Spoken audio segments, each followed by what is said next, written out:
Tablets అనే ఈ యొక్క అద్భుతమైన జ్ఞానాన్ని అందుకుందాం. Thank you so much. ఈరోజు మనం అందుకోబోయే జ్ఞానము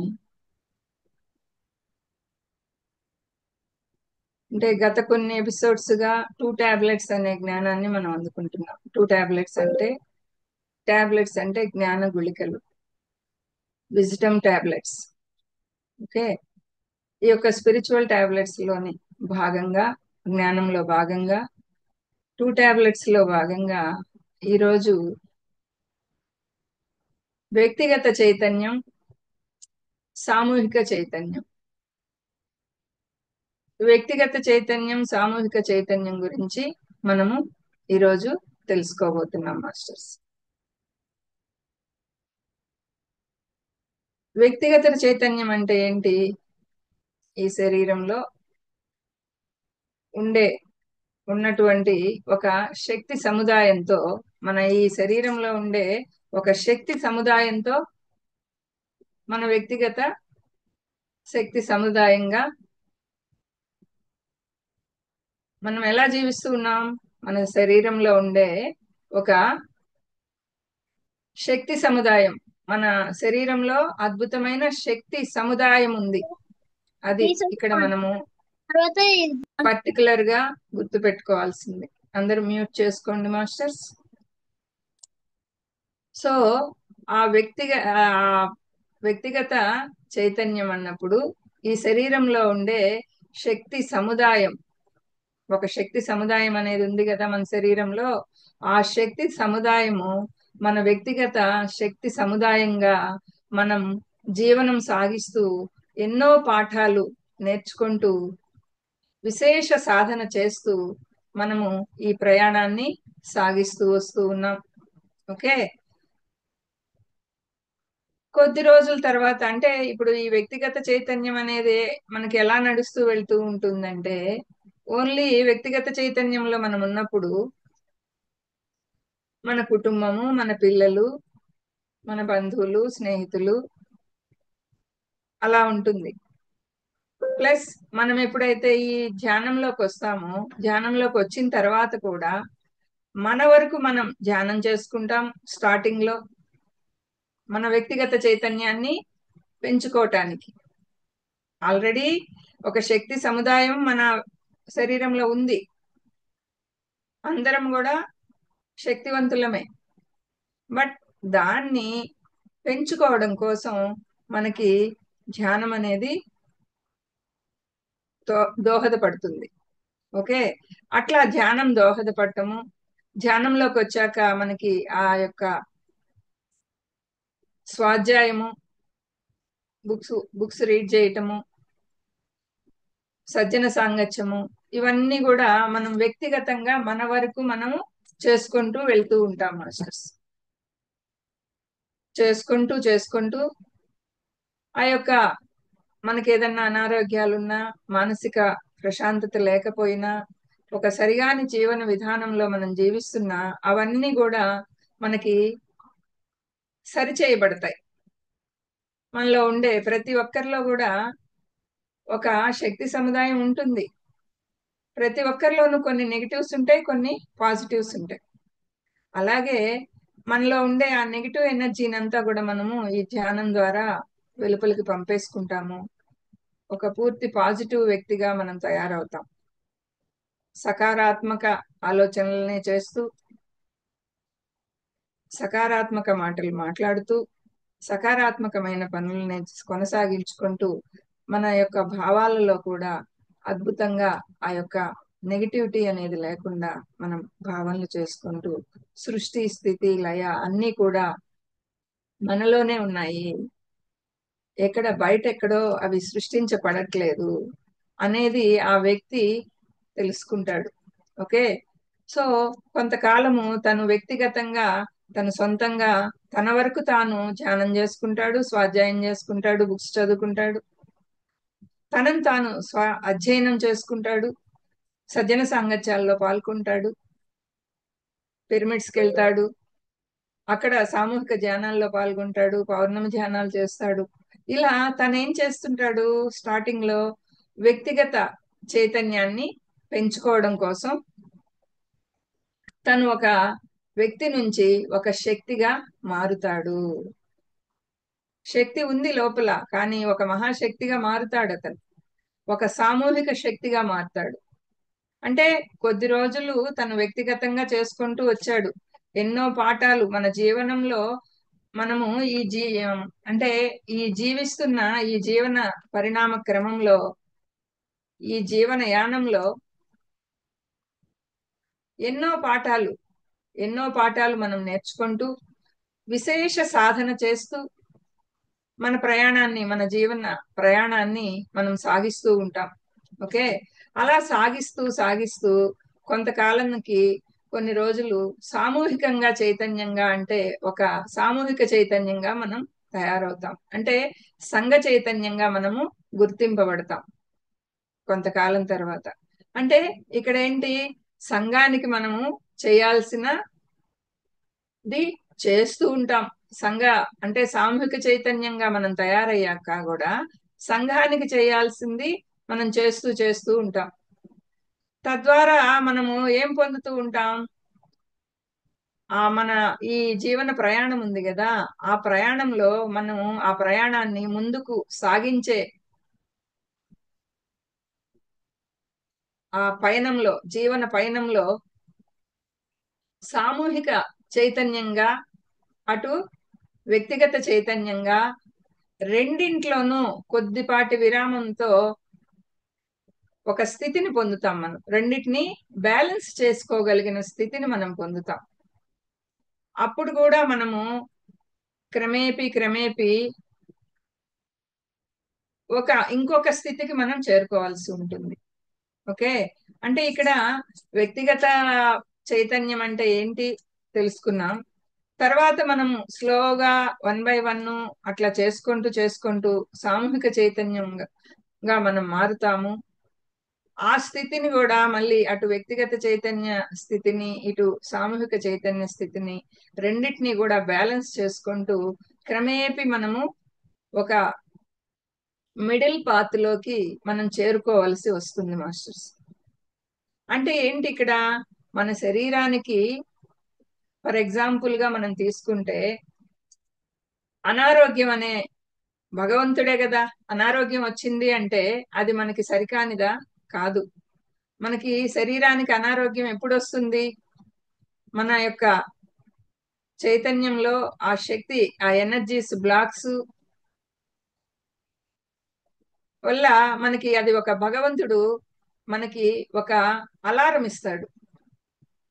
మనకు వచ్చే సమస్య అనేది, కొన్ని సమస్యలు వస్తాయి. ఇప్పుడు ఫర్ ఎగ్జాంపుల్ గా తీసుకుంటే మనకి సడన్ గా మొత్తం విశ్వానికి కరోనా అనేది వచ్చింది. కరోనా అనే అనారోగ్యం వచ్చింది.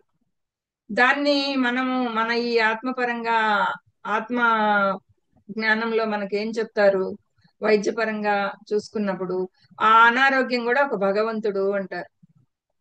ఎందుకని, ఆ శరీరానికి ఆ కరోనా అనారోగ్యం అనే భగవంతుడు వచ్చి వైద్యపరంగా చూసుకున్నా కూడా, అంటే క్వారంటైన్ లో వ్యక్తిగతంగా ఉన్నాడు అప్పుడు.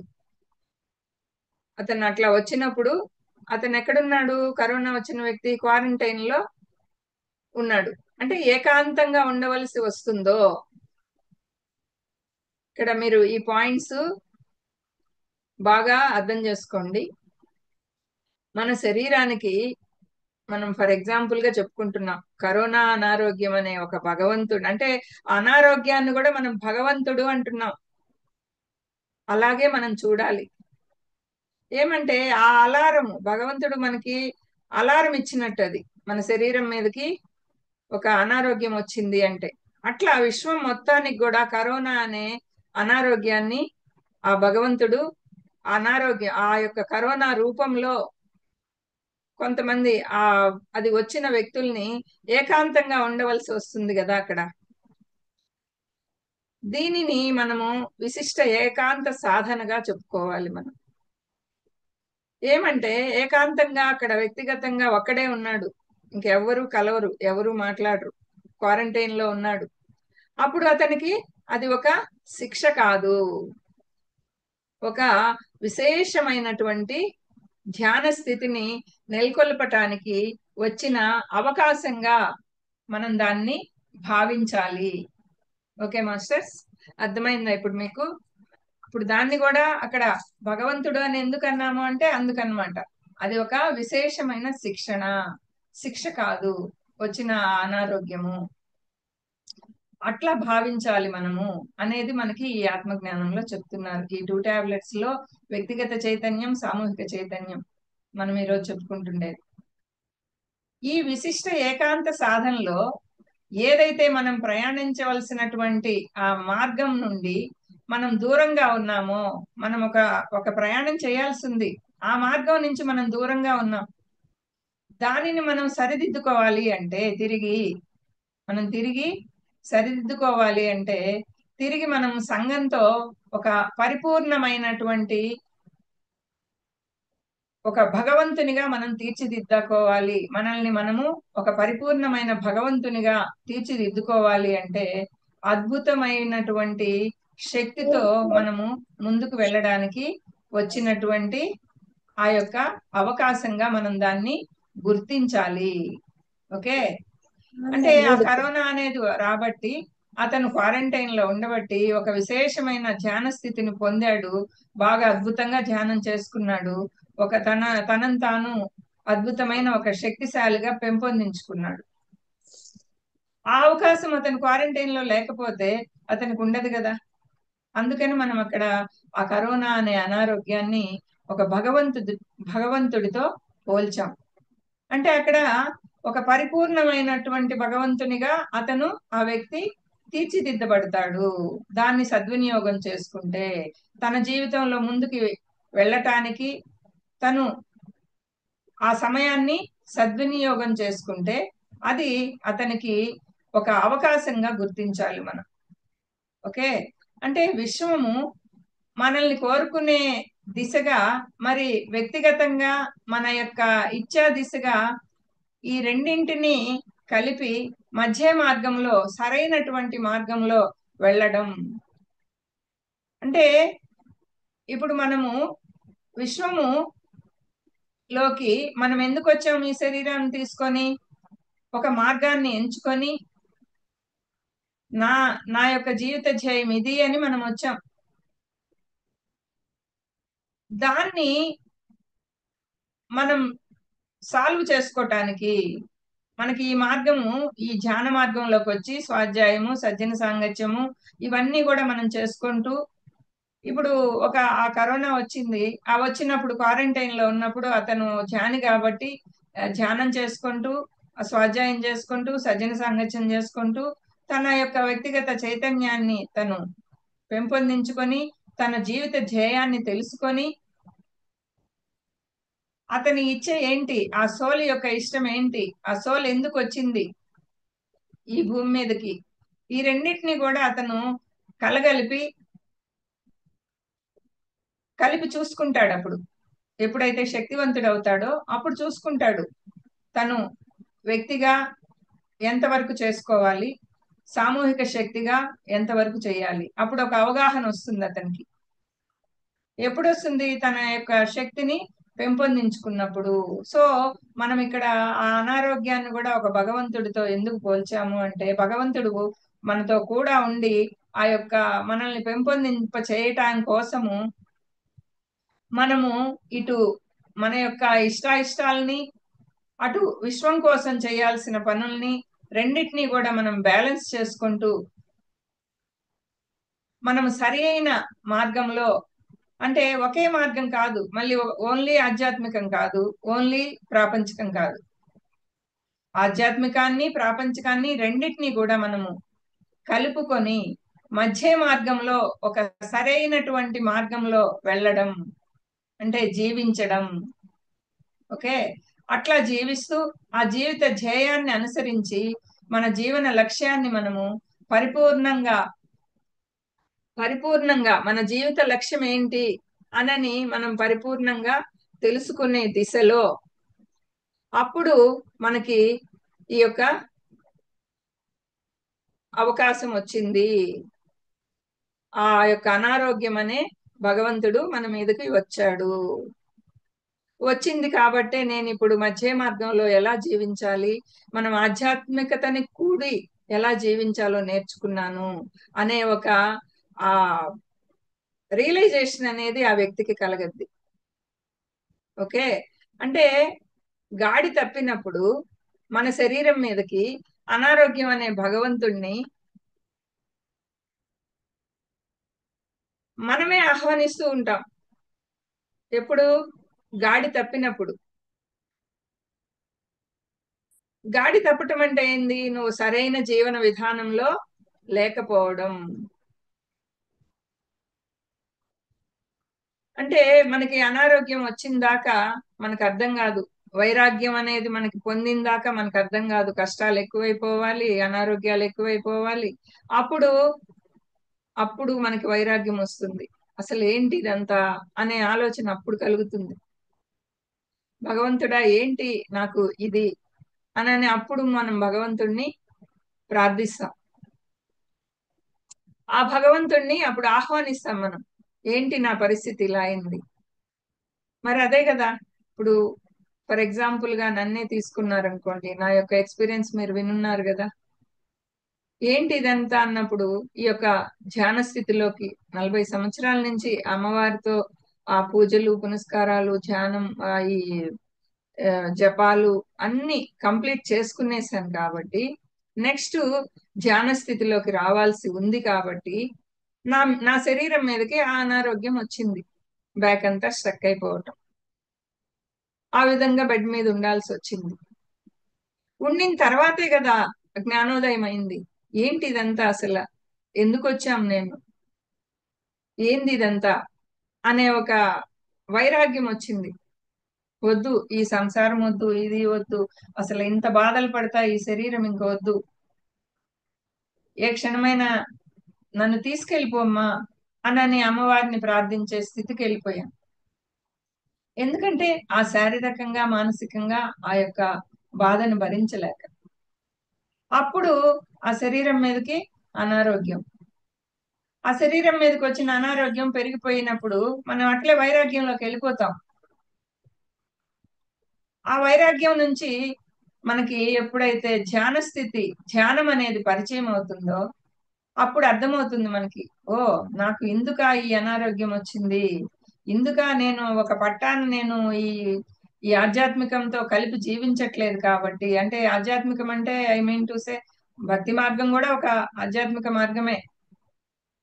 అది ఆధ్యాత్మిక మార్గం కాదని కాదు. స్టెప్ బై స్టెప్ ఉంటుంది కదా. ఆ స్టెప్ బై స్టెప్ లో నెక్స్ట్ లెవెల్ ధ్యానంలోకి రావాల్సింది, ఆత్మ జ్ఞానంతో జీవించాల్సింది.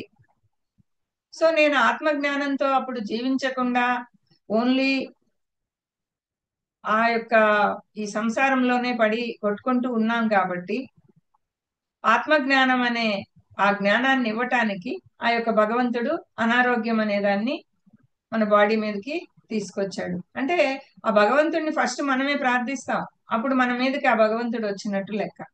అది రాబట్టి ధ్యాన సాధన పరిచయం అవడం, ఆ ధ్యానంలో కాన్సన్ట్రేషన్ కుదరటం, ఎస్ ఇది నాకు కావాల్సింది అని ఆ సోల్ కి ఏం కావాలి, తను ఏ ఏ యొక్క ధ్యేయంతో వచ్చిందో ఆ సోల్ తృప్తి పడటం. అప్పుడు ఓకే, జీవితం అంటే ఆధ్యాత్మికము ప్లస్ ప్రాపంచికము రెండు మిళితమయ్యి మధ్య మార్గంలో జీవించాలి గాని ఇట్లా ఒకే మార్గంలో కాదు మనం జీవించాల్సింది, ఆత్మజ్ఞానంతో కూడి జీవించాలి అనే రియలైజేషన్ కలగటం. అప్పుడే కదా ఆ వ్యక్తికి, ఆ వ్యక్తిగత చైతన్యానికి ఒక గొప్ప అవకాశం అది అనారోగ్యం అనేది. వ్యక్తిగా మనల్ని మనము తీర్చిదిద్దుకోవడం కోసము మన మన ప్రయాణాన్ని, ఈ జీవన ప్రయాణాన్ని ముందుకి సాగించుకోవడం కోసం విశేషంగా ఆ చైతన్య వృద్ధి అనేది, మన చైతన్యాన్ని వృద్ధిపరుచుకుంటాం కదా మనం ధ్యానము స్వాధ్యాయము సజ్జన సాంగత్యాలు వీటితో. అదనమాట అంటే విశేషమైన ఆ ధ్యాన సాధన. ఎంతో గొప్పగా ఒక ఆధ్యాత్మిక పుస్తకాలు చదవటం, ఇతరులతో సంభాషించటం, అనుభవాలు వినటం. సజ్జన సాంగత్యాల్లో ఏం చేస్తాం మనం, వాళ్ళ అనుభవాలు వింటూ ఉంటాం. ఇట్లా వినడం అనే ఒకటి మనకి అలవడుతుంది. అంతకు ముందు మనం ఎవరి మాట వినం. ఎప్పుడైతే ఈ ధ్యానం అనే సాధన మనం ప్రక్రియ బిగిన్ చేస్తామో అప్పుడు మనకి ఆ వినటం, సజ్జన సాంగత్యాల్లో పాల్గొంటామో వినటం అలవాటు అవుతుంది. బుక్స్ చదవటం అలవాటు అవుతుంది. నేనైతే ఒకప్పుడు, నేను దీంట్లో ఈ ఆత్మ జ్ఞానంలోకి రాకముందు బుక్ అనేది ఈవెన్ న్యూస్ పేపర్ కూడా చదివేదాన్ని కాదు. ఓన్లీ అమ్మవారికి సంబంధించిన బుక్స్ మాత్రమే చదువుకునేదాన్ని. ఆ స్తోత్రాలు, ఆ యొక్క స్టోరీస్, ఆ అమ్మవారికి సంబంధించినవి, శ్రీ విద్యకి సంబంధించినవి ఏముంటాయో ఆ బుక్స్ మాత్రమే చదువుకునేదాన్ని. ఇంకా న్యూస్ పేపర్ కూడా చదవను, ఇంకా వేరే ఏది చదవను, వేరే బుక్స్ అంటూ చదవను. మూవీస్ చూడను సరిగా, అంత ఇంట్రెస్ట్ ఉండేది కాదు. కళలు, కోయిన్సిడెంట్లు ఎన్నో వచ్చేవి కానీ తెలియవు అప్పుడు. ఇప్పుడు మనం ఎప్పుడైతే ఈ యొక్క స్పిరిచువల్ టాబ్లెట్స్ లోకి వచ్చి ఈ ఆత్మ జ్ఞానంతో జీవించటం నేర్చుకుంటామో అప్పుడు మనం ఒక ప్రణాళికని రచించుకుంటాం, ఒక ప్లానింగ్ వేసుకుంటాం. మన డే టు డే లైఫ్ లో డే ప్లానింగ్ వేస్తాం. ఫస్ట్ 1 డే ప్లానింగ్ వేసుకుంటాం, తర్వాత వీక్లీ ప్లానింగ్ వేసుకుంటాం. అంటే మనం ఇప్పుడు ఎవరు, ఒక సామూహిక భగవంతుడిగా, సామూహిక చైతన్యంతో మనకు ఒక మంచి చేసే అవకాశం మనకు ఉంది కదా ఇక్కడ. మనం వ్యక్తిగత భగవంతుడిగా అప్పుడు ఉన్నాం. ఇప్పుడు ఒక సామూహిక భగవంతుడిగా, సామూహిక చైతన్యంతో కలిసి మనకి మంచి చేసే అవకాశం అనేది మనకి ఇక్కడ లభిస్తుంది. సో ఈ కరోనా సమయంలో ఇలాంటి పరిస్థితుల్లో మనము విశిష్ట ఏకాంత సాధనలో ఆ వ్యక్తి చైతన్య అభివృద్ధి పరుచుకోవటం కోసము తిరిగి ఆ సంఘంలో ఉంటూ విశేషంగా ఆధ్యాత్మిక శాస్త్ర సేవని తను కనుపరుస్తూ ఎంతో మంది ఈ యొక్క ఆధ్యాత్మిక శాస్త్ర సేవలో, ఆధ్యాత్మిక శాస్త్ర సేవ అంటే ఏంటి, మన కోసం మనం చేసుకునే సేవ. ఇది ఇంకొకరి కోసం చెయ్యట్లేదు. అట్లా ఆధ్యాత్మిక శాస్త్ర సేవని తను కనుపరుస్తూ ఆ యొక్క కరోనా టైంలో ఎంతో మంది ఇట్లా టీచ్ చేస్తూ ఆన్లైన్ లో ఓ, ఈ పిఎంసి ద్వారా ఎంతో మందికి ఒక మంచి జీవితాన్ని ఇచ్చారు. ఈ ధ్యాన పరిచయం చేసి అప్పుడే ఈ ధ్యానం బాగా పెంపొందింపబడింది. అంటే అది ఒక భగవంతుడు ఏర్పాటు చేసిన ఒక మంచి అవకాశం అది. ఎవరికి, ఆత్మ జ్ఞానంతో కూడి ఆ జ్ఞానాన్ని అందుకుంటూ ధ్యానం చేస్తూ జ్ఞానాన్ని అందుకుంటూ ఉన్న వాళ్ళకి, ఆ ఆత్మ జ్ఞానంతో జీవించే వాళ్ళకి ఈ కరోనా అనేది కూడా ఒక మంచి అవకాశము అనేది మనకి ఈ యొక్క సిచ్యువేషన్ లో ఎగ్జాంపుల్ మనకి. అందుకనే కరోనాను కూడా మనం భగవంతుడితో పోల్చాము, ఆ అనారోగ్యాన్ని కూడా. అంటే వ్యక్తిగత చైతన్యాన్ని అభివృద్ధి పరుచుకోవటం కోసం మనం, మనకి ఆ కరోనా అనేది సహకరించింది. ఓకే. అంటే ఇప్పుడు స్వాతంత్ర పోరాటాన్ని గమనిస్తే మాస్టర్స్ మనము అందులో అనేక గొప్ప గొప్ప నాయకులు, ఉపన్యాసకులు ఎంతో ధైర్యంతో ప్రాణాలను కూడా తెగించి స్వాతంత్రాన్ని మనకి తీసుకురావాలి. ఓకే. అట్లాంటి ఒక సామూహిక పోరాటం, ఇప్పుడు ఒక్క వ్యక్తి పోరాడితే మనకి స్వాతంత్రం వచ్చిందా? ఎన్నో లక్షల మంది, వేల మంది పోరాడారు. ఆ పోరాటం, ఆ సామూహిక పోరాటం అది. అంటే సంఘ చైతన్యంలో ఎప్పుడైతే వాళ్ళు పూర్తిగా మునిగి ఉంటారో, ఒక స్థాయికి చేరిన తర్వాత ఆ సామూహిక చైతన్యంగా వాళ్ళు ఎంతో బాధ్యత వహించి, అంతే కదా. ఇప్పుడు స్వాతంత్ర దినోత్సవంలో కొంతమంది వాళ్ళ ఇళ్లలోనే కూర్చో ఉన్నారు, కానీ కొంతమంది బాధ్యత తీసుకున్నారు. అంటే వాళ్ళు ఆ సంఘ చైతన్యంగా వాళ్ళని వాళ్ళు మార్చుకున్నారు, సామూహిక పోరాటం చేశారు. అట్లా సంఘ చైతన్యంతో మనం ఎప్పుడైతే వాళ్ళు పూర్తిగా ఆ వ్యక్తులు మునిగి ఉంటారో ఒక స్థాయికి చేరిన తర్వాత ఆ సామూహిక చైతన్యంగా వాళ్ళు ఎంతో బాధ్యత వహించి ధైర్యంగా అద్భుతంగా పోరాడి ఒక స్థాయికి మించి వాళ్ళ ప్రతిభని కనపరిచి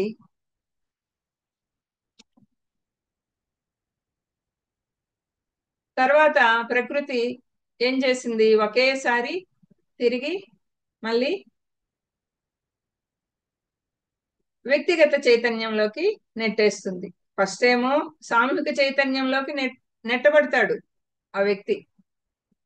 తర్వాత మళ్ళీ వ్యక్తిగత చైతన్యంలోకి నెట్టివేస్తుంది. అదే బ్రిటిష్ వాళ్ళు వాళ్ళని జైల్లో ఉంచడం, వ్యక్తిగత చైతన్యంలోకి నెట్టేయడము అంటే ఏంటి అంటే, ఇప్పుడు కరోనా టైంలో క్వారంటైన్ చేశారు కదా, అలాగా ఆ యొక్క స్వాతంత్ర పోరాటం టైంలో వాళ్ళని మళ్ళీ వ్యక్తిగతంగా నెట్టేయటము అంటే, అక్కడ జైల్లో వేస్తారు కదా వాళ్ళు, బ్రిటిష్ వాళ్ళు, అదనమాట. అంటే అక్కడ వాళ్ళకి అవకాశం. చూడండి, ఆ టైంలోనే కదా మన నాయకులు స్వాతంత్ర పోరాటంలో ఆ పోరాడిన నాయకులందరూ కూడా ఎంతో మంది ఎన్నో బుక్స్ రాశారు. చాలా గొప్ప గొప్ప బుక్స్ రాశారు. అంటే మనం భౌతికంగా చూస్తే దీన్ని, వాళ్ళని జైల్లో పెట్టడం అనేది ఒక్కటే మనకు కనిపిస్తుంది. కానీ ఆత్మ యొక్క ప్రయాణంలో చూస్తే సంఘ చైతన్యంలో పూర్తిగా బాధ్యతను తీసుకున్నారు కాబట్టి, ప్రజలకు స్వాతంత్రాన్ని ఇవ్వాలి కాబట్టి, ఆనందాన్ని ఇవ్వాలి కాబట్టి, వాళ్ళు ప్రజలకి అది విశేషంగా ముందుకు వెళ్ళాలి కాబట్టి, ఏది ఆ స్వాతంత్ర ఉద్యమం అనేది, ఎవరైతే ఆ ధైర్యంగా సంఘ చైతన్యంతో విస్తృతంగా వాళ్ళని విస్తృత పరుచుకుంటారో, ఆ వారి యొక్క ఆ పాత్రని వారు పరిపూర్ణంగా చేయటం వలన ఏమవుతుంది అంటే, ఆ సంఘపరంగా వాళ్ళు నేర్చుకోవాల్సిన పాఠాలన్నీ కూడా వాళ్ళు అయిపోయాయి వాళ్ళకి, పూర్తిగా అయిపోయాయి. ఏది సంఘపరంగా వాళ్ళు ఏమి నేర్చుకోవాల్సిన పాఠాలన్నీ కూడా పూర్తి అయిపోయాయి కాబట్టి, వాళ్ళు మళ్ళీ వ్యక్తిగత చైతన్యంలోకి నెట్టబడతారు. అంటే జైలుకి వెళ్ళి అక్కడ జైల్లో వాళ్ళు ఏకాంత వనంలోకి, అది వాళ్ళకి ఎలా ఉంటుంది, జైలు అనేది ఒక ఏకాంత వనం లాగా ఉంటుంది వాళ్ళకి. మనకైతే వేరేగా ఉంటుంది. బట్ వాళ్ళకి ఆ సంఘ చైతన్యంలో వాళ్ళని వాళ్ళు విస్తృతపరుచుకొని ఒక సామూహిక చైతన్యంగా ఉన్నారు కాబట్టి వాళ్ళకి అది చాలా ఒక ఏకాంత వనం లాగా ఉంటుంది. ఓకే. అంటే భౌతికమైనటువంటి కథ వేరు, ఆధ్యాత్మిక కథ వేరు. ఇక్కడ మనకి ఏమర్థమవుతుంది, భౌతికమైన కథ భౌతికంగా చూస్తే, మనం భౌతిక దృష్టితో చూస్తే అది వేరేగా కనిపిస్తుంది, బాధను కలిగిస్తుంది. అదే నువ్వు ఆధ్యాత్మిక దృష్టితో చూసావనుకో, అప్పుడు కథ వేరేగా ఉంటుంది. అప్పుడు అది ఒక అవకాశంగా మనకి భావింపబడతాం భావింత భావింపబడుతుంది. అప్పుడు బాధను కలిగించదు. అందుకే జైలు అనేది వాళ్ళకి ఏకాంత వనం లాగా ఉంటుంది. సామూహిక చైతన్యంలో వాళ్ళ చైతన్యం విస్తృతిగా బాగా ఎలాబరేట్ అయిన తర్వాత. ఓకే. అంటే ఆధ్యాత్మిక కథలో మనకి సంఘ చైతన్యంలో వాళ్ళు అద్భుతంగా నిర్వహించారు కాబట్టి, మనం ఆధ్యాత్మికంగా ఆలోచించినప్పుడు ఇప్పుడు వారికి ఏకాంత వనవాసం అనేది వాళ్ళకి అవసరం. కొంతకాలం సామూహికంగా మనము ఎన్నో చేస్తూ పోతాం, కార్యక్రమాలు విరివిగా చేస్తూ పోతాం, బాగా విస్తృతిగా తిరుగుతాం, మన సంఘ చైతన్యాన్ని బాగా సామూహిక చైతన్యాన్ని బాగా అభివృద్ధి చేసుకుంటాం, సంఘపరంగా ఎదుగుతాం. అంత అయిన తర్వాత వాళ్ళు ఒక స్థితికి వచ్చిన తర్వాత, ఏంటబ్బా నేను ఇక్కడే ఉండిపోవాల్సి వచ్చింది, ఇంతకు ముందు ఎంత చక్కగా పోయాను కదా, ఎంత చక్కగా చేసొచ్చాను, ఇప్పుడేంటి ఈ పరిస్థితులు ఏంటి, నన్ను ఇంట్లో నుంచి కదలనివ్వట్లేదు, నేను ఏకాంతంగా ఇంట్లో నుంచే చేయాల్సి వస్తుంది అని అనేది మనకి అర్థం కానప్పుడు, మామూలుగా భౌతికంగా ఆలోచించినప్పుడు అది బాధను కలిగిస్తుంది. కానీ ఎప్పుడు అలాంటి పరిస్థితి ఏర్పడద్ది అంటే నువ్వు ఇంట్లో నుంచి కదలలేని పరిస్థితి. కొందరు చెప్తూ ఉంటారు మాస్టర్స్ మనకి, మేడం ఇంతకు ముందంతా నేను ఆ శాకాహార ర్యాలీలకు వెళ్ళాను, పిరమిడ్స్ కి వెళ్ళాను, సామూహిక ధ్యానాలు చేశాను, పౌర్ణమి ధ్యానాలకు వెళ్ళాను, విరివిగా తిరిగాను కొన్ని సంవత్సరాల పాటు. ఇప్పుడేంటో ఎక్కడికి కదలలేని పరిస్థితుల్లో నన్ను ఇంట్లో కట్టిపడేసింది. ఇప్పుడు ఒంటరిగా ఇంట్లోనే ఉంటున్నాను, ఇంట్లో పరిస్థితులు నన్ను కదలనివ్వట్లేదు అని. అక్కడ ఆ పరిస్థితులు ఎందుకు ఏర్పడ్డాయి అంటే నువ్వు సామూహిక చైతన్యంలో పండిపోయావు. సామూహిక చైతన్యం, ఆ యొక్క సంఘ చైతన్యంలో విస్తృతి విస్తృతంగా నువ్వు నీ యొక్క చైతన్యాన్ని అద్భుతంగా విస్తృతం చేసుకోబడ్డావు. నీకు ఇప్పుడు మళ్ళీ నెక్స్ట్ నువ్వు వ్యక్తిగత చైతన్యం అభివృద్ధి పరచుకోవాల్సిన అవసరం ఉంది. కాబట్టే వాళ్ళు ఖైదీలుగా జైల్లోకి వెళ్ళారు. ఎన్నో రచనలు చేశారు వాళ్ళు అక్కడ. ఆ రచనలతో తిరిగి వారి ప్రయాణాన్ని ఇంకా ముందుకు సాగించటం కోసం నెక్స్ట్ వచ్చిన జనరేషన్ వాళ్ళు అంతర్ముఖులయ్యి ఆ సాధన చేయడం అనేది జరిగింది. ఫస్ట్ లో ఒక బ్యాచ్ అంతా బాగా పోరాడారు. తర్వాత మళ్ళీ వాళ్ళు రాసిన జైళ్ళకి వెళ్ళారు కదా మన నాయకులందరూ. అట్లా వాళ్ళు రాసిన ఆ బుక్స్ చదివి ఇన్స్పైర్ అయ్యి ఇంకా మరికొంతమంది యువకులు నెక్స్ట్ జనరేషన్ అంతా కూడా దాంట్లో కలిశారు ఆ యొక్క స్వాతంత్ర పోరాటంలో. ఇప్పుడు ఫర్ ఎగ్జాంపుల్ గా మనకి అలిపూరు బాంబు కేసులో అరవిందో స్వామి పట్టుబడిన తర్వాత ఖైదీగా ఉంటూనే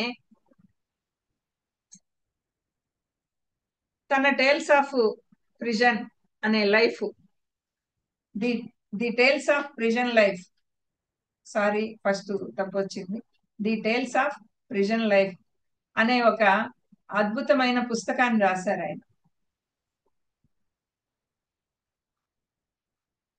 ఆ చిన్న చిన్న సంఘటనలను కూడా దైవికంగా తీసుకొని, అలాంటి చిన్న చిన్న సంఘటనలు కూడా దైవికంగా తీసుకొని ఆ శ్రీకృష్ణ చైతన్యాన్ని ప్రసన్నం చేసుకొని, శ్రీకృష్ణ చైతన్యాన్ని ప్రసన్నం చేసుకొని ఒక అద్భుతమైన సాధనని కొనసాగించారు. అలా మనము సంఘ చైతన్యంలో ఉన్నప్పుడు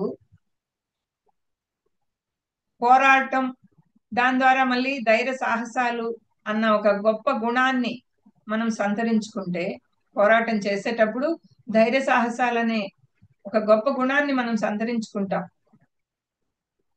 ఆ భయం నుంచి కూడా బయటపడిపోతాం మనం ఎప్పుడైతే సంఘ చైతన్యంలో మనల్ని మనం విస్తృతపరుచుకున్నప్పుడు.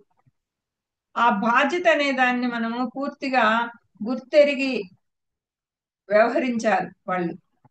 ఎవరు? ఆ స్వాతంత్ర పోరాటకులు. అట్లా వ్యవహరించారు కాబట్టే వాళ్ళ బాధ్యతని వాళ్ళు జైలు అనే నాటకంలో భాగంగా ఏకాంత వాసంలోకి వెళ్ళి ఆ వ్యక్తిగత చైతన్యాన్ని పూర్తిగా అభివృద్ధి పరుచుకునే దిశగా వాళ్ళ కృషి అనేది జరపబడింది. ఓకే. అంటే ఇక్కడ చూడండి, తిరిగి మరలా బయటకి రావడం, వాళ్ళు మళ్ళీ బయటకు వచ్చి వాళ్ళు వ్యక్తిగత అంటే కొంతకాలం మాత్రమే అలా వ్యక్తిగత చైతన్యంలో ఉంటాం మనం. అయ్యో నేను ఇంత బాగా చేస్తా ఉన్నాను, ఇప్పుడు ఏంటబ్బా నేను ఇలా అయిపోయాను అని బాధపడుతూ ఉంటాం మనం సహజంగా. అదే దాన్నే పోరాట సృష్టి అంటారు. ఓకే. అంటే ఎంత అద్భుతంగా తన కార్యక్రమంలో ఇటు వ్యక్తిగత చైతన్యాన్ని అటు సామూహిక చైతన్యాన్ని పొందుతూ ఆత్మ తన యొక్క ప్రయాణాన్ని ముందుకు సాగిస్తూ ఉంటుంది. ఆ విధంగా కొంతకాలము సామూహిక చైతన్యాన్ని పొందుద్ది, కొంతకాలము వ్యక్తిగత చైతన్యానికి వస్తుంది. మళ్ళీ వ్యక్తిగత చైతన్యంలో చేయాల్సినవి తన యొక్క కర్తవ్యాలు, తన బాధ్యత ఏంటో అక్కడ నిర్వర్తిస్తుంది. దాని తర్వాత మళ్ళీ సామూహిక చైతన్యంలోకి మళ్ళీ అడుగు పెడుతుంది. అలా ఉంటుంది ఆత్మ ప్రయాణం అనేది. అంటే ఆత్మ ప్రయాణము అక్కడ అక్కడ మనం చూడాల్సింది ఈ ఆధ్యాత్మిక జ్ఞానం మనం తెలుసుకున్న తర్వాత ఆత్మ ప్రయాణము అనేదే మనం చూడాలి అక్కడ, శరీరంని కాదు కదా. ఆత్మ ప్రయాణము అక్కడ ఉంది. ఇక్కడ ఉంది. ఏది? జైల్లో పడ్డప్పుడు ఉంది, క్వారంటైన్ లో పడ్డప్పుడు ఉంది. ఇటు వ్యక్ సామూహిక చైతన్యం పొందినప్పుడు అక్కడ ఉంది. సామూహికంగా ఉన్నప్పుడు ఉంది, వ్యక్తిగతంగా ఒంటరిగా ఉన్నప్పుడు ఉంది. జైల్లోనూ ఉంది, క్వారంటైన్ లోనూ ఉంది. ఎక్కడ ఏముంది? ఆత్మ ప్రయాణం సాగిస్తూ ఉంది. ఎక్కడ ప్రయాణం ఆపలేదు. అక్కడ చేయాల్సిన పని అక్కడ చేసింది. అంటే అప్పుడున్నటువంటి ఆ సమాజ పరిస్థితులకి ఆ స్వాతంత్ర పోరాటకులు స్వేచ్ఛనిస్తే, ఇప్పుడున్నటువంటి ప్రపంచంలో మనం ప్రధానంగా జరుపుకోవాల్సింది ఆత్మ పోరాటం. ఇప్పుడుండే పరిస్థితుల్లో, అప్పుడున్న పరిస్థితుల్లో స్వాతంత్ర పోరాటాన్ని వాళ్ళు కొనసాగించారు. ఇప్పుడున్న పరిస్థితుల్లో మనము ఈ ఆత్మ పోరాటాన్ని మనము సాగించాలి. ఆధ్యాత్మిక పోరాటాన్ని మనం ఇప్పుడు సాగించాలి. వీటన్నిటికీ ఇక్కడ కంక్లూజన్ చూడండి మనకి. ఆ కంక్లూజన్ ఏంటి అంటే, ఆ రోజుల్లో వాళ్ళు స్వాతంత్ర పోరాటం అవసరం కాబట్టి వాళ్ళు స్వాతంత్ర పోరాటాన్ని సాగించారు. దాంట్లో విన్ అయ్యారు. వాళ్ళు చేయాలనుకున్న ఆ పోరాటం జరిపి వాళ్ళు సాధించాలనుకుంది సాధించి పెట్టి మనకి ఇచ్చారు. అలాగా ఇప్పుడు మనం చేయాల్సింది ఏంటి? మనం చేస్తున్నది ఏంటి అంటే ఆధ్యాత్మిక పోరాటం. ఈ భూమండలం అంతా కూడా ఒక ఉన్నతమైనటువంటి ఆధ్యాత్మిక స్థితిలోకి వెళ్ళే దిశగా జరపాల్సినటువంటి ఎన్నో ఉన్నతమైన ఉన్నతమైనటువంటి ఆధ్యాత్మిక కార్యక్రమాలు ఉంటాయి కదా. అంటే సంఘ చైతన్యంగా మనము కృషి చేస్తూ వెళ్ళాలి ఆ కార్యక్రమాలకి. ఆధ్యాత్మిక స్థితిలోకి వెళ్ళే దిశగా మనం ఇప్పుడు ఎందుకు ఆధ్యాత్మిక దిశలోకి వెళ్ళాలి? ఈ యొక్క భూమి మీద అప్పుడు ఉన్న పోరాటం అది. ఇప్పుడు ఈ ఆధ్యాత్మిక పోరాటంలో మనము ఆధ్యాత్మిక స్థితిలోకి ఫస్ట్ మనం వెళ్ళాలి. వెళ్ళి ఆ దిశగా మనం చేపట్టాల్సిన బాధ్యతలు చేపట్టి విశేషమైన ఆ పోరాటాలలో ఇప్పుడు మనకి సంఘ చైతన్యంగా మనం కృషి చేస్తూ, వాళ్ళు అప్పుడు ఎలా స్వాతంత్రం కోసం కృషి చేశారో మనం ఇప్పుడు ఆధ్యాత్మిక పోరాటాన్ని ఆ పోరాటంలో భాగంగా ఆ సంఘ చైతన్యంగా మనము ఆ కృషిని మనము జరుపుతూ ఉన్నాం. ఇప్పుడు మనం చేసేదంతా అదే. ఇది జరపటంలో అక్కడ సరైనటువంటి మార్గంలో, సరైన దిశగా, సరైనటువంటి వేగంతో మనము పని చేయవలసి ఉంటుంది. ఓకే. అంటే ఫర్ ఎగ్జాంపుల్ ఢిల్లీ వెళ్ళవలసి వస్తే సమయాన్ని బట్టి మనం విమానంలో కానీ లేదా ట్రైన్లో కానీ వెళ్దాం అని నిర్ణయించుకుంటాం మనం. ఓకే. ఇంకా ఎక్కువ సమయము ఉందనుకోండి, ఓకే స్కూటర్లో వెళ్దామా, లేదు ఇంకా ఎక్కువ సమయం ఉంది మనకి, సైకిల్లో వెళ్దామా, లేదు ఇంకా సమయం ఉంది ట్రెక్కింగ్ చేసుకుంటూ వెళ్దామా. అంటే ప్రయాణమేమో అదే. ప్రయాణమేమో ఆధ్యాత్మిక పోరాటానికి మనం ఇప్పుడు సంసిద్ధులమయ్యాము, బాధ్యత తీసుకున్నాం. ప్రయాణమేమో అదే. కానీ మనకున్న టయాన్ని బట్టి మనం అలా, కొందరికి తక్కువ టైం ఉందనుకోండి, వాళ్ళు ఫ్లైట్ ఎక్కి ప్రయాణించాల్సిందే. ప్రయాణించి ఈ జీవన ప్రయాణంలో వాళ్ళు ఎందుకు వచ్చారు, వాళ్ళ జీవిత ధ్యేయం ఏంటి అన్ని తెలుసుకొని అర్జెంట్ గా వాళ్ళు ఫ్లైట్ లో ప్రయాణించినంత స్పీడ్ గా వాళ్ళు చేయాల్సి వస్తుంది. అంటే వాళ్ళు వెళ్ళాల్సిన సమయం ఆసన్నమైంది అయినప్పుడు. అందుకని కొంతమంది స్పీడ్ గా చేసుకొని వెళ్ళిపోతారు ఈ భూమండలం మీద. కొందరు చాలా స్లోగా ఉంటారు.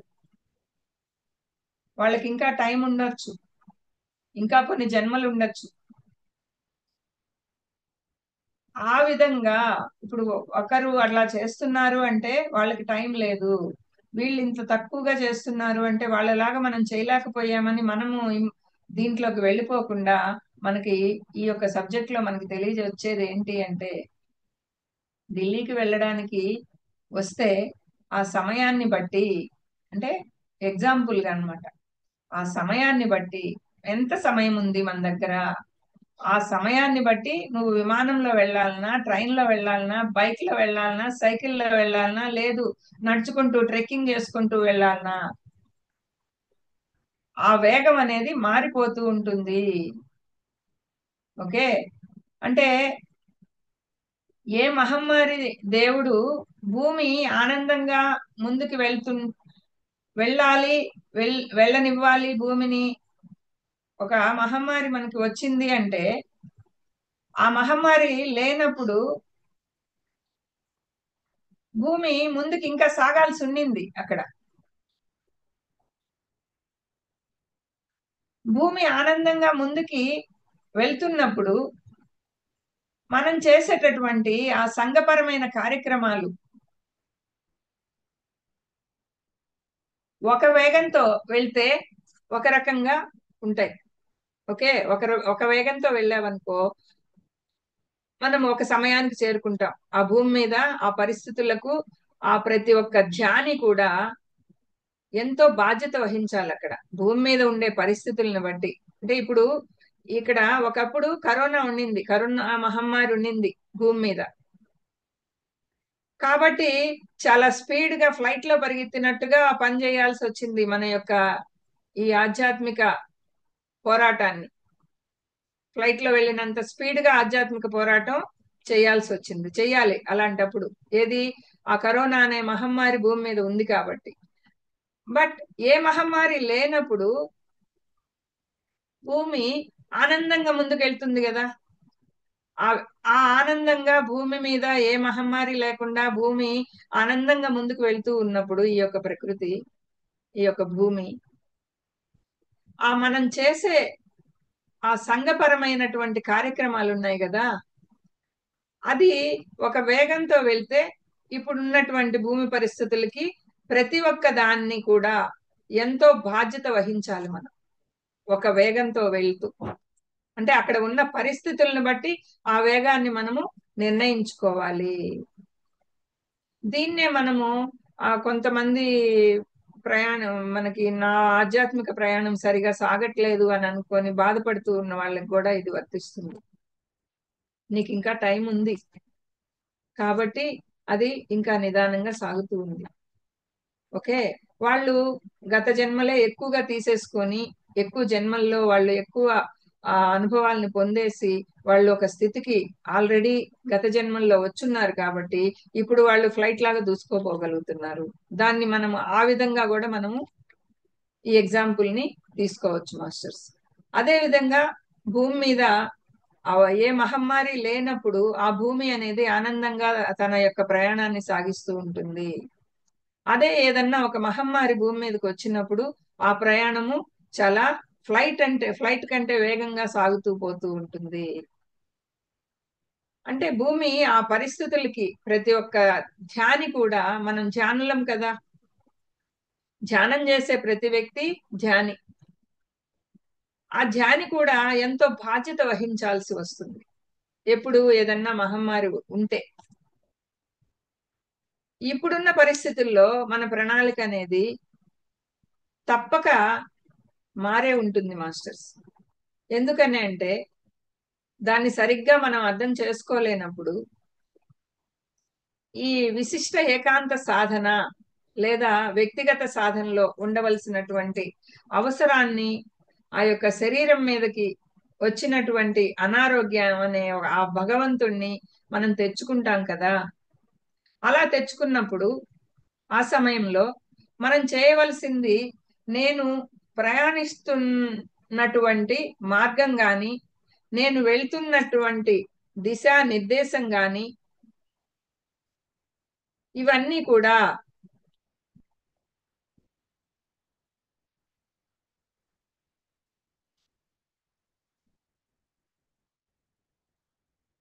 ఆ దిశా నిర్దేశం గాని, ఆ మార్గం గాని అన్నీ కూడా ఇక్కడ ఉండే ఈ పరిస్థితులను బట్టి నా బాధ్యత ఉంటుంది. అంటే నేను వెళ్తున్నటువంటి వేగం గాని సరిపోవడం లేదు అని అర్థం చేసుకోవాలి మనం. కొన్ని సమయాల్లో కొన్ని సమయాల్లో ఏమో సరిపోతుంది, కొన్ని సమయాల్లో నా వేగం ఇంకా పెంచాల్సినట్లుందే అనే భావన కలుగుద్ది మనకి. ఆ విశిష్ట ఏకాంత సాధనలో తిరిగి మనము మన ప్రణాళికని మనం తయారు చేసుకోవాలి అలాంటప్పుడు. అంటే ఇంతకు ముందు కంటే ఇంకా అద్భుతమైన ఒక ప్రణాళిక వేసుకోవాలి. మనం ఇందాకే చెప్పుకున్నాం, ఈ యొక్క ఆధ్యాత్మికంలోకి వచ్చాక మనము ఒక ప్రణాళిక తయారు చేసుకుంటాం. మన ఆత్మ ఆ కి సంబంధించి ఆత్మ ప్రణాళిక తయారవుతుంది మనకి. ఒకప్పుడు శరీరం అనుకుంటున్నాము, ఆ శరీరానికి సంబంధించిన ప్రణాళికతో నడిచాం. కానీ విశేషంగా మనము ఎప్పుడైతే ఆ ఏకాంత సాధనలో వచ్చినటువంటి అనేక అనుభవాలు ఉంటాయి కదా మనకి, ఏకాంతంగా అయిపోయినప్పుడు, ఒంటరిగా అయిపోయినప్పుడు ఒక్కొక్కసారి అది కూడా మనకి ఆ భగవంతుడు మనకి ఇచ్చిన ఒక మార్గము, మన సాధనకి అవకాశము. ఓకే. అంటే ధ్యాన ఆరోగ్య నిష్ణాతులతో మనం చర్చించి తిరిగి మన జీవిత కార్యక్రమాన్ని, ఆ జీవిత లక్ష్యాన్ని మనం సరైన మార్గంలో, సరి అయిన దిశగా, సరి అయిన వేగంతో ఎప్పుడైతే మనం రచించుకుంటామో మన ఆత్మ ప్రణాళికని, అంటే ఫస్ట్ జీవిత ధ్యేయాన్ని మనం తెలుసుకోవాలి. తెలుసుకొని ఆ ఆత్మ ప్రణాళిక అనేది మనము రచించుకోవాలి. అప్పుడు మనం ఎప్పుడైతే మనము ఒకసారేమో సామూహికంగా స్టార్ట్ వ్యక్తిగతంగా స్టార్ట్ చేసాము, తర్వాత సామూహిక చైతన్యంగా అయ్యాము, మళ్ళీ తర్వాత వ్యక్తిగతం దాంట్లోకి నెట్టబడ్డాము. ఏది ఆ యొక్క పోరాటం చేసే వాళ్ళు కానీ జైల్లోకి నెట్టబడినట్టు, కరోనా వచ్చిన వాళ్ళు క్వారంటైన్ లోకి నెట్టబడినట్టుగా మనము కొంతకాలం బాగా వర్క్ చేసి తర్వాత మళ్ళీ ఒక వ్యక్తిగత చైతన్యంలోకి నెట్టబడ్డాము అన్నప్పుడు దాన్ని మనము ఒక ప్రణాళిక వేసుకోవాలి. ఆ ప్రణాళిక ఆ వ్యక్తిగత చైతన్యానికి తగ్గట్టుగా ఆ ప్రణాళికని మనము వేసుకొని, ఏది మన యొక్క సీనియర్స్ తో, మన గురువులతో మాట్లాడుకొని మనం ఒక ప్రణాళిక తయారు చేసుకోవాలి. అట్లా తయారు చేసుకొని ఆనందంగా జీవించే స్థితిలో మనము వెంటనే పొందుతాం మళ్ళీ. ఏది మళ్ళీ సంఘ చైతన్యంలోకి వెళ్తాం. తర్వాత మళ్ళీ అంటే ఇప్పుడు మనం ఒంటరిగా ఒక వ్యక్తిగా వ్యక్తిగత చైతన్యంలోకి వచ్చామే అని అది ఒక శిక్షలా కాకుండా మనము ఓకే, ఇప్పుడుండే పరిస్థితులకి నాకు ఇదే కరెక్టు. సో వ్యక్తిగత చైతన్యంగా మనం మరింత వేగంతో ముందుకు వెళ్ళడానికి, ఈ సరైన మార్గంలో వెళ్ళడానికి వచ్చినటువంటి ఒక గొప్ప అవకాశం ఇది నాకు ఒంటరిగా జీవించటం, నేను బయటకు వెళ్ళలేకపోవటం అనే ఒక భావన మనలో కలిగించుకోవాలి. మనం కలిగించుకొని అప్పుడు ఏం చేయాలి అంటే, మనలో ఆ పెను మార్పు ఎప్పుడైతే సంభవించి మన జీవన లక్ష్యాన్ని అర్థం చేసుకుంటామో మనము, అదే జీవిత లక్ష్యం, మన యొక్క జీవిత ధ్యేయం. తిరిగి మళ్ళీ సంఘపరంగా వెళ్ళటానికి మనల్ని మనము సిద్ధం చేసుకోగలుగుతాము. అప్పుడు సిద్ధం అవుతాం మళ్ళీ మనం. ఎప్పుడు నువ్వు అర్థం చేసుకున్నప్పుడే, నీ జీవిత లక్ష్యాన్ని అర్థం చేసుకొని ఇది నాకు ఒక పెను మార్పు, నేను ఇప్పుడు ఇక్కడ ఒక వ్యక్తిగత చైతన్యంతో నేను ఇక్కడ ఒక మార్పు అనేది ఇక్కడ రావాల్సింది, దానికి నేను సిద్ధంగా ఉన్నాను, సిద్ధం అవుతున్నాను, నన్ను నేను సిద్ధం చేసుకోవటం కోసం నాకు వచ్చిన సమయం ఇది అనని మనం అక్కడ అర్థం చేసుకోవాలి. చేసుకున్నప్పుడు అప్పుడు మళ్ళీ నువ్వు సంఘపరంగా మళ్ళీ వెళ్ళటానికి అప్పుడు సిద్ధమవుతాం మనము. అంటే అప్పుడు మనలో ఉండే శక్తి, మనకు వచ్చే అనుభవాలు, ఆ భవిష్యత్తులో మనం చేసుకోబోయే కార్యక్రమాలు అవన్నీ కూడా మనకి విశేషంగా ధ్యాన అనుభవాల్లో కళల రూపంలో ఎప్పుడైతే మనం చూడగలుగుతామో, ఇంకా ఈ శరీరం మీద వచ్చే అనారోగ్యం అన్నటువంటిది మనకి, స్నేహితుని యొక్క అవసరం మనకు తీరిపోతుంది. అనారోగ్యం అనేది ఒక స్నేహితునిగా మనం తీసుకుంటే, అంటే అప్పుడప్పుడు అనారోగ్యం వస్తూ ఉంటుంది, నువ్వు ఎక్కడికి వెళ్ళలేవు, ఇంట్లోనే ఉండాల్సి వస్తుంది అంటే అప్పుడు నువ్వు అక్కడ బాధపడాల్సిన అవసరం లేదు.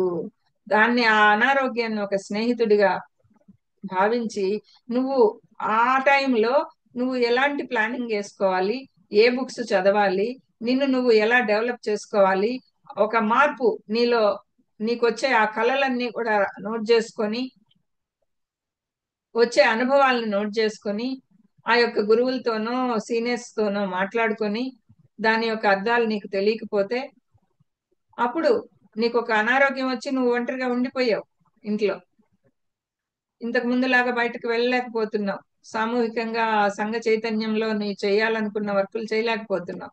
అంటే ఇక్కడ దీని అర్థం ఇది. ఓకే. అంటే నువ్వు దీనికి తగ్గట్టుగా నీకు కళలు వస్తూ ఉంటాయి, అనుభవాలు వస్తూ ఉంటాయి.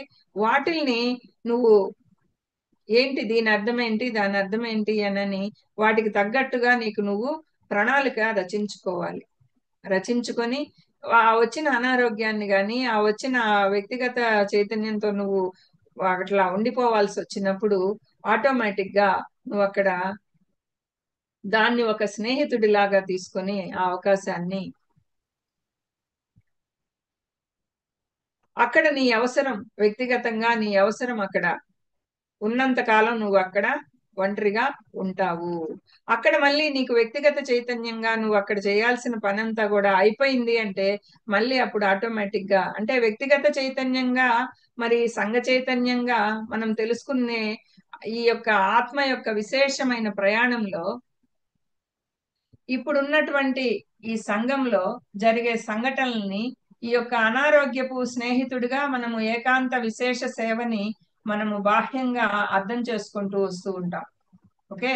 దాన్ని మనం మధ్య మార్గంలో ఒక సంఘపరంగా మనకున్నటువంటి బాధ్యత ఏదైతే ఉందో దానిని మనం సరిదిద్దుకుంటూ ముందుకు వెళ్ళడమే ఇప్పుడున్నటువంటి పరిస్థితులకి దృష్ట్యా మనము వ్యక్తిగత చైతన్యం మరియు సంఘ చైతన్యం అన్నటువంటి ఈ రెండు, వ్యక్తిగత చైతన్యం, ఈరోజు సబ్జెక్ట్ ఏంటి, వ్యక్తిగత చైతన్యం, సంఘ చైతన్యం.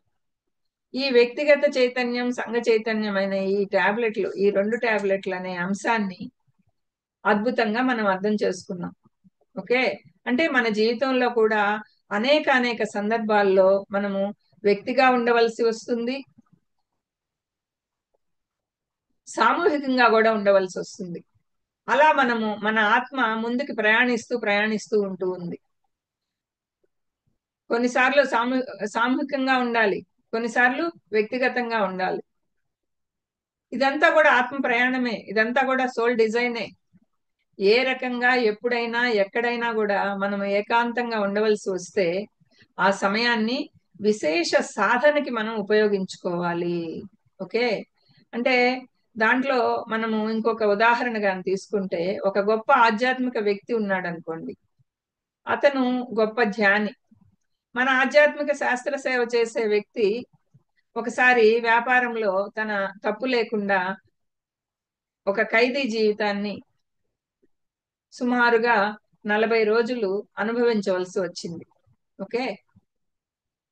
అప్పుడు ఆ వ్యక్తి ఏమాత్రం కుమిలిపోకుండా, ఎందుకని కుమిలిపోలేదు, ఆధ్యాత్మిక వ్యక్తి కాబట్టి, గొప్ప ధ్యాని కాబట్టి ఆ కుమిలిపోకుండా ధ్యాన సాధన చేసి ఒక తను పరిణామాత్మకంగా తన వ్యక్తిగతంగా చేయాల్సి ఉంటుంది అంటే సాధన చేసే 40 రోజులు జైలు శిక్ష అనుభవించాల్సి వచ్చినప్పుడు ఆ వ్యక్తి ఏమాత్రం కుమిలిపోకుండా సాధన చేసి పరిణామాత్మకంగా పరిణామాత్మకంగా తన వ్యక్తిగతంగా చేయాల్సి ఉంటుంది అనే విషయాన్ని ఏకాంత విశేష సాధనలోని ఆయన పొందడం జరిగింది. ఓకే. ఏకాంత విశేష సాధన ఈ యొక్క పరిణామాత్మకమైనది ఇవన్నీ మీనింగ్ ఏంటి మనకి, ఇప్పుడు కరోనా వచ్చినప్పుడు క్వారంటైన్ చేయటం, ఆ యొక్క స్వాతంత్ర పోరాటంలో వాళ్ళని జైల్లో వేయటం, ఇవన్నీ కూడా అట్లే ఇప్పుడు మనకి ఒక ధ్యానిని మనకి ఎగ్జాంపుల్ గా ఏంటి, ఇప్పుడు ఇక్కడ ఒక ధ్యానిని 40 రోజులు జైలు శిక్ష వేసినప్పుడు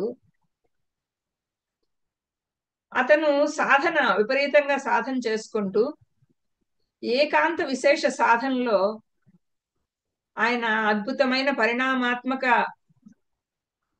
చేంజ్ అనేది ఒక మార్పుని పొందటం జరిగింది. ఎప్పుడైతే ఆ జీవిత ప్రణాళిక, జీవిత ధ్యేయం పరిణామాత్మకంగా చేయడం వచ్చిందో వెంటనే ఆ కేసు నుంచి అతను పూర్తి అయిపోయి ఆయన బయటకు రావడం అనేది జరిగింది. ఎప్పుడు జరిగింది, అతను ఆ మార్పుని పొందిన తర్వాత. ఒక పెను మార్పు కోసమే మనకు అలాంటివి జరుగుతూ ఉంటాయి అనే దానికి మనకి ఎగ్జాంపుల్. ఓకే. అప్పుడు ఎప్పుడైతే అతను తీసుకోవాల్సిన ఇది తీసుకున్నాడో, నేర్చుకోవాల్సింది నేర్చుకున్నాడో, తను అక్కడ ఆ యొక్క ఏకాంత సమయంలో తను చేయాల్సినవి చేశాడో, అప్పుడు వెంటనే ఆ కేసు పూర్తయిపోయింది. అతను ఆ జైలు నుంచి బయట వచ్చేసాడు. అంటే ఆయన బయటకు రావటం జరిగింది అంటే అంత పెద్ద ధ్యానై ఉండి అంత పెద్ద అవమానాన్ని పూర్తిగా జీవన ఆ లక్ష్యం వైపు, గమ్యం వైపుకి మలుచుకోవడం జరిగింది. ఆయన గొప్ప ధ్యాని కాబట్టి, ఆయన అద్భుతమైన ధ్యాని కాబట్టి, ఆయన దానినంతా కూడా, ఆ పరిస్థితులన్నిటినీ కూడా తన యొక్క ఆ జీవన ప్రయాణంలో తన జీవన లక్ష్యంగా ఏర్పడింది ఆయనకి. అక్కడ ఒక జీవిత లక్ష్యం ఏర్పడింది ఆయనకి. అప్పుడు తన గమ్యం వైపుకి మరింత ఫాస్ట్ గా ఆయన సాగాడు. ఓకే. అంటే నిజానికి ఇక్కడ జరిగింది ఏంటి? సామూహిక చైతన్యంతో ఎంతో అద్భుతంగా చేసిన తర్వాత తిరిగి ఇంకొక స్థాయిలో చేరడానికి వ్యక్తి చైతన్యంగా ఆ ప్రకృతి ఏం చేస్తుంది? తనకు ఆ విధమైన ఏకాంత వాసం అనేది అవకాశాన్ని ఇవ్వడం అనేది జరుగుతుంది. అది వాళ్ళు చేసుకున్నది. ఇది ఏమనుకుంటాం మామూలుగా ప్రాపంచికం అయితే, ఇంత చేస్తున్నారు కదా, మరి వీళ్ళు ఎందుకు జైలుకి వెళ్ళారు, ఆయన మీద ఎందుకు కేసులు వచ్చాయి అనని ప్రాపంచికంగా ఆలోచించిన వాళ్ళకి అర్థం అనిపిస్తుంది. కానీ ఆధ్యాత్మికంగా ఒక ధ్యానిగా ఆలోచిస్తే అక్కడ ఆ సామూహిక చైతన్యంతో ఎంతో అద్భుతంగా ఆయన చేసిన ఆ సేవకి, ఆయన ఆయన ఉన్న స్థాయికి ఇంకా ఆ వ్యక్తిగత చైతన్యము ఇంకా పెరగటం కోసం, ఆ ఏకాంతవాసం ఆయనకి ఇంకా శక్తిని పుంజుకోవటం కోసం, శక్తిని పుంజుకున్నాడు ఇంకా ఆయన. అట్లా ఆ శక్తిని పుంజుకోవటం కోసం ఆయనకి ప్రకృతే ఆ జైల్లో వేసే అవకాశాన్ని కల్పించింది. అదే మనం అనుకుంటూ ఉంటాం కదా, ఏది జరిగినా మన మంచికే అని. అదే మాస్టర్స్. సో ఏది తప్పు కాదు, ఏది మనం చెయ్యట్లేదు. ఆ ప్రకృతే, ఆ యొక్క సోలు ఏ డిజైన్ తో వచ్చిందో ఆ డిజైన్ కి తను బాట వేసుకుంటూ వెళ్తూ ఉంటుంది. ఆ సోల్ డిజైన్ లో భాగమే ఇవన్నీ. ఆ ఏకాంతవాసం అనే ఒక అవకాశం ఇవ్వడం అనేది ఆ యొక్క ప్రకృతి కల్పిస్తుంది. అట్లాగా ఆ సోల్ కల్పించుకుంటుంది, పరిస్థితుల్ని కల్పించుకుంటది సోల్. తను ఇంకా ఎవల్యూట్ అవ్వటానికి కోసం, తను ఇంకొక పెను మార్పుని తీసుకోవటం కోసం. ఇప్పుడు అంతే కదా, అక్కడ 40 రోజులు ఆయన జైల్లో ఉన్నప్పుడు దాన్ని ఆయన ఆ ధ్యానంతో ఉపయోగించుకోవడం వలన తిరిగి మళ్ళీ సుమారు 12 సంవత్సరాల పాటు ఎటువంటి ఒడిదుడుకులు లేకుండా అద్భుతంగా ఆ జీవన విధానాన్ని, ఆ యొక్క తను అనుకున్న, తను చేపట్టిన ఆ జీవిత లక్ష్యాన్ని ముందుకు తీసుకెళ్లటం అనేది తిరుగు లేకుండా జరిగింది. కాబట్టి మనకేంటంటే మాస్టర్స్, రోజులో కొంత సమయం గాని, వారంలో కొంత సమయం గాని, నెలలో కొన్ని రోజులు గాని ఏకాంతంగా గడపవలసిన అవసరం అనేది ఏ రకంగా అయినా సరే, అది ఏ రకంగా ఏకాంతం రాని, ఆ విధంగా ఏకాంతంగా గడపటం అనేది మనకి ఇబ్బందిగా తీసుకోకుండా మనము ధ్యానం చేసుకోవటానికి వచ్చిన మంచి అవకాశంగా మనం తీసుకొని విశేషంగా సాధన చేయాలి మనము. అలా చేస్తూ చేస్తూ పోతే తిరిగి మనము ఆ సంఘ చైతన్యంతో కలిసి అద్భుత అవకాశాన్ని మనం చేజిక్కించుకుంటాం. సంఘ చైతన్యంతో కలిసి అద్భుతమైన అవకాశాలు మనకు వస్తాయి. అప్పుడు నువ్వు ఇంకా మరింత విస్తృతం చెందుతావు. మనం ఖచ్చితంగా పొందుతాం మాస్టర్స్ అలా. అది మనకి ఈ యొక్క వ్యక్తిగత చైతన్యము, సామూహిక చైతన్యంలో మనకి తెలియచేస్తున్నారు డాక్టర్ జీకే గారు. ఓకే. అంటే ఈసారి సంఘ చైతన్యంతో నువ్వు సాధన చెయ్యాలి. నీకు ఒక సింగిల్ గా నువ్వు ఒక రోజైనా సరే నువ్వు ఒంటరిగా ఉండే అవకాశం నీకు దొరికింది. ఆ రోజంతా ధ్యానంలో ఉండిపో. బుక్స్ చదువుకుంటూ ఉండు, ధ్యానం చేసుకుంటూ ఉండు, సజ్జన సాంగత్యం చేసుకో. లేదు, ఉత్త ధ్యానమే చేసుకో. అద్భుతమైన అవకాశం కదా. అప్పుడు నీ యొక్క ఆత్మ పరిణితి అద్భుతంగా పెరుగుతుంది కదా, ఎనర్జీని అద్భుతంగా పొందుతాం కదా ఇంకా. ఓకే. అట్లా ఇప్పుడు మనకి ఎగ్జాంపుల్ గా మనం తీసుకున్న ఆ యొక్క స్వాతంత్ర పోరాటాన్ని తీసుకున్నప్పుడు కూడా వాళ్ళు అద్భుతమైన పుస్తకాలు రాశారు. అలా నీకు కూడా ఒక సింగిల్ గా ఒంటరితనంగా ఉండే ఒక అవకాశం వచ్చింది అంటే దాన్ని నువ్వు ఒక మంచి అద్భుతమైన అవకాశంగా తీసుకోవాలి. ధ్యానం చేసే ప్రతి ధ్యాని కూడా, అంటే ధ్యానం చేసుకోవటానికి వచ్చిన ఒక మంచి అవకాశం ఇది నాకు అనని దాన్ని తీసుకొని ఆ సంఘ చైతన్యంతో మనం కలిసే ఒక అద్భుత అవకాశాన్ని మనం ఖచ్చితంగా పొందుతాము.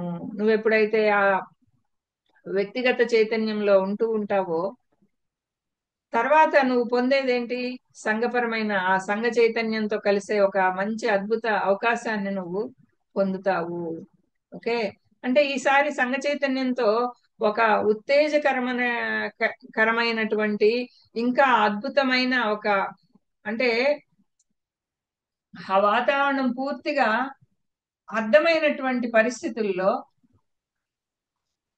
ఆ స్థితిలో మనం చేయడం అనేది జరుగుద్ది. నీకు ఏదో అర్థం కాక ఇదేదో వాళ్ళు చేయమన్నారు మనం చేస్తున్నాం, ఇదో ఇది చేస్తే మంచిదంట చేస్తున్నాం, ఇలా కాకుండా అప్పుడు నీకు నీకు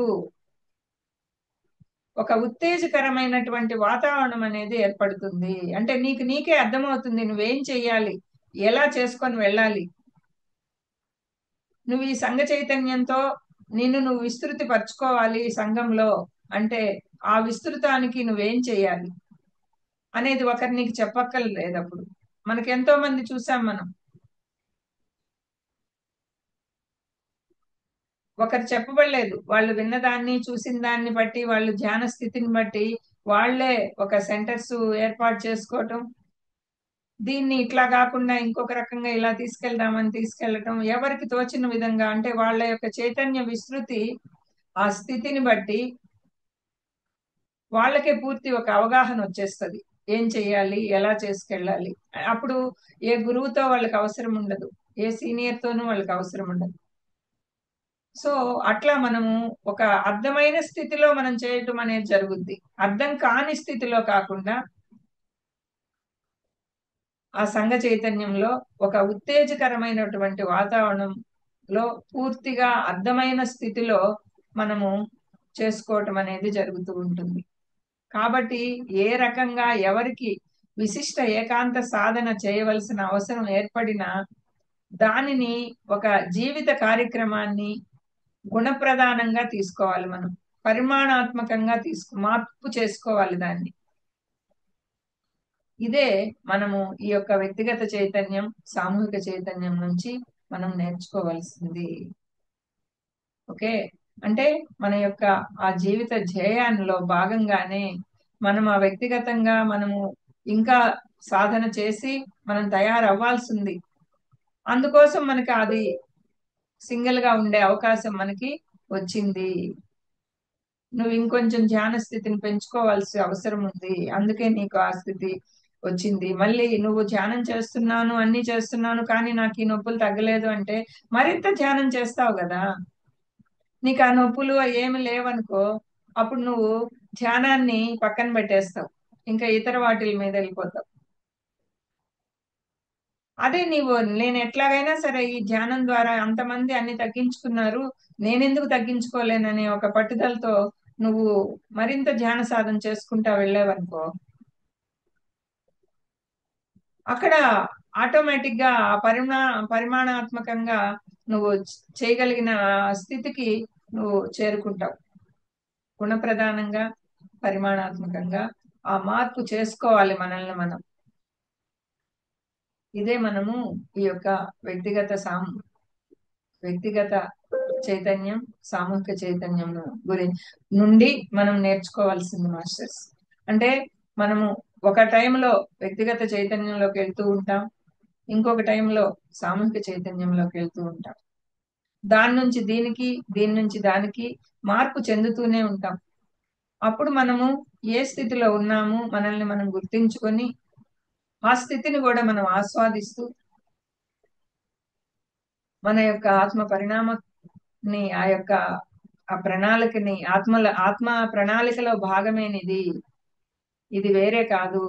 ఆ ఆత్మ, ఆ సోలు డిజైన్ చేసుకొని వచ్చిన విధంగా దాని బాటని అది వేసుకుంటూ ఉంది అనని అందుకే మనకు చెప్తారు, యాక్సెప్టెన్స్.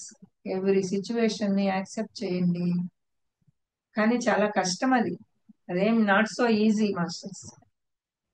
చాలా కష్టతరమైన విషయం. ప్రతిదీ, ఎవ్రీథింగ్, ప్రతి సిచ్యువేషన్ ని నువ్వు యాక్సెప్ట్ చెయ్యి అని చెప్పటం వేరు, చేస్తూ వెళ్తే మాత్రము మనము అద్భుతమైన, పరిపూర్ణమైన ఒక స్థితికి చేరుకోగలుగుతాం. ఓకే. అది మాస్టర్స్ వ్యక్తిగత చైతన్యం, సామూహిక చైతన్యం. Okay masters, thank you so much ఈ అవకాశాన్ని నాకు అందజేసినందుకు. సో ఇది ప్రతి ఒక్క ధ్యానికి కూడా అవసరం మాస్టర్స్, అత్యంత అవసరం. ఈ అవగాహనతో గాని మనం ధ్యానం చేస్తూ, సర్వీస్ చేస్తూ, తన్మంతన్ మనము ముందుకు వెళ్తూ ఉన్నాము అంటే మనం ఏ విషయంలో ఇంకా బాధపడం కదా. అరే నేను ఇన్ని చేస్తున్నాను, నాకేంటి ఇట్లా వచ్చాయి, ఇప్పుడు ఇంట్లో ఉండిపోవాల్సి వచ్చింది. ఒకప్పుడు ఆ నేను అటన్నిటికి వెళ్ళాను, వీటికి వెళ్ళాను, అంత తిరిగాను, ఇంత తిరిగాను, ఇంత సేవ చేశాను, మరి నన్నెందుకు ఇట్లా పడేసింది నేచరు అనని ఆ భగవంతుడిని తిట్టుకుంటాం కదా. దానికి ఈ వ్యక్తిగత చైతన్యము, సామూహిక చైతన్యం అనేది అంత అద్భుతమైన సబ్జెక్ట్ మాస్టర్స్. అది ఈ రోజుతో మనకి 2 టాబ్లెట్స్ కంప్లీట్ చేశాను. అంటే ఇంకా కొన్ని ఉన్నాయి, అదృష్టం దురదృష్టం అని, రాత్రి పగలు అని, అట్లా కొన్ని ఉన్నాయి. మీరు ఆ బుక్ తెచ్చుకొని 2 టాబ్లెట్స్ బుక్ మీరు చదువుకోండి. ఈ లేదంటే ఇవి ఉన్నాయి కదా, రికార్డ్స్ ఉన్నాయి కదా, ఆ రికార్డు నంబర్ ఆఫ్ టైమ్స్ వింటే, అంటే డెప్త్ సబ్జెక్ట్స్ ఇవన్నీ కూడా ఊరికే ఏదో ఆషామాషిగా అర్థమయ్యాయి కాదు. దాన్ని డెప్త్ లోకి వెళ్ళి ఆలోచిస్తేనే అవి మనకి ఆ అద్భుతాన్ని మనము చవి చూడగలగాలి, ఆ టేస్ట్ చేయగలగాలి మనం ఈ జ్ఞానంలో. ఆ టేస్ట్ చేయగలిగిన వాళ్ళకి అది అద్భుతంగా అర్థమవుతుంది. మేమందరం కూడా ఆ టేస్ట్ చేశాం కాబట్టి దీంట్లో ప్రతి దాన్ని కూడా అలా, అంటే ప్రతి విషయానికి ఇక్కడ మనకి సొల్యూషన్ ఉంటూ ఉంటుంది. చిన్న చిన్న బుక్స్, ఆ చిన్న చిన్న పారాగ్రాఫ్స్ లోనే మనకి సొల్యూషన్ దొరికిపోతుంది. ఇప్పుడు చూడండి ఎంత మంచి సొల్యూషన్ కదా మనకి ధ్యానులకి ఇది. చాలా అద్భుతం కదా. అది masters, thank you so much. Thank you అండి సుధాకర్ గారు.